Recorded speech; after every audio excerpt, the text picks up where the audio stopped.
மாணவர்களின் திறமையை வெளிப்படுத்தும் விதமாக கோவை கொடிஷியா பகுதியில் உள்ள ஜிஆர்ஜி மாடர்ன் ஸ்காலர்ஸ் கேம்பிரிட்ஜ் பள்ளியில் சாகச விளையாட்டு நிகழ்ச்சிகள் நடைபெற்றது.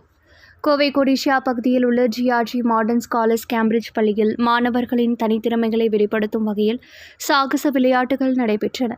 இதனை பள்ளியின் தலைமை ஆசிரியர் உமா துவக்கி வைத்தார். அதனைத் தொடர்ந்து இதுகுறித்து செய்தியாளர்களிடம் கூறிய அவர் கூறுகையில், ஜிஆர்ஜி கல்விக் குழுமம் இதுபோன்ற புதுவிதமான முயற்சிகளை குழந்தைகளின் வளர்ச்சிக்காக தொடர்ந்து முன்னெடுத்து வருகிறது. இதன் மூலம் பள்ளி மாணவ மாணவியர்கள் படிப்பு மட்டுமின்றி மாணவர்கள் சிறுவயது முதலே சாகச விளையாட்டுகளிலும் ஈடுபடுவதால் அவர்களின் எதிர்காலமும் சிறந்து விளங்கும் என்று அவர் தெரிவித்துள்ளார். மேலும் இப்பள்ளியில் அனைத்து மாணவர்களுக்காக துவங்கப்பட்ட இந்த சாகச விளையாட்டுகள் இனி ஆண்டுதோறும் தொடர்ந்து நடத்த முடிவு செய்துள்ளதாகவும், பல்வேறு நிகழ்வுகளை பள்ளி குழுமத்தின் மூலம் நிகழ்காலங்களில் மாணவர்களுக்காக கொண்டு வருவதில் தீவிர முயற்சியில் ஈடுபட்டுள்ளதாகவும் தெரிவித்துள்ளார்.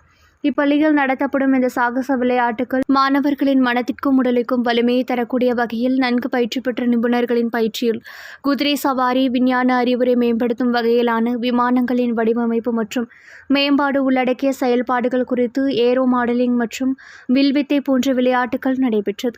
இதில் கோவை மாவட்டத்தில் உள்ள அனைத்து பள்ளிகளிலிருந்தும் 5 வயது முதல் 15 வயதுக்குட்பட்ட பள்ளி மாணவ மாணவியர்கள் ஆர்வமுடன் தங்கள் பெற்றோர்களுடன் பங்கேற்றதாக தெரிவித்தார். இவ்விளையாட்டுகளின் இறுதியில் கலந்து கொண்டு வெற்றி பெற்ற மாணவ மாணவிகளுக்கு பள்ளியின் சார்பாக சான்றிதழ்கள் வழங்கப்பட்டதாக தெரிவித்துள்ளார் என்பது குறிப்பிடத்தக்கது.